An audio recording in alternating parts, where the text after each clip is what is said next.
Supporter হতে পারেন, আপনি যে কোনো দলের সাপোর্ট করতে পারেন, কিন্তু আল্লাহর কিতাব কোরআনুল কারীম তো এক ৬,৩৩৬ আয়াত বিশিষ্ট, ১১৪ পারা সূরা বিশিষ্ট, ৩০টা পারা বিশিষ্ট যে কোরআনুল কারীম গাইডলাইন আল্লাহ রাব্বুল আলামিন ৩০ বছর জিন্দেগিতে মুহাম্মদ সাল্লাল্লাহু আলাইহি ওয়াসাল্লামের উপরে নাযিল করেছিলেন, সেই কিতাব কি আলাদা? সেই কিতাব তো এক, কোরআনের কথা তো এক।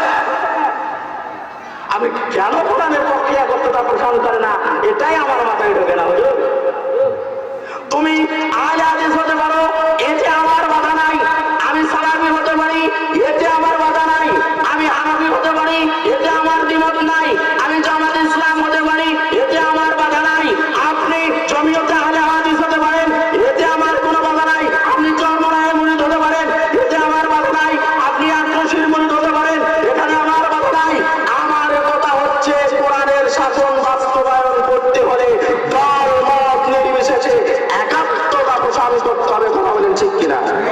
আচ্ছা, একবার তাকবীরটা গাও করুন, বলছে লিল্লাহি তাকবীর। আপনি এলাকার লোকে জোর আছেন তো? লিল্লাহি তাকবীর। আল কোরআনের আলো।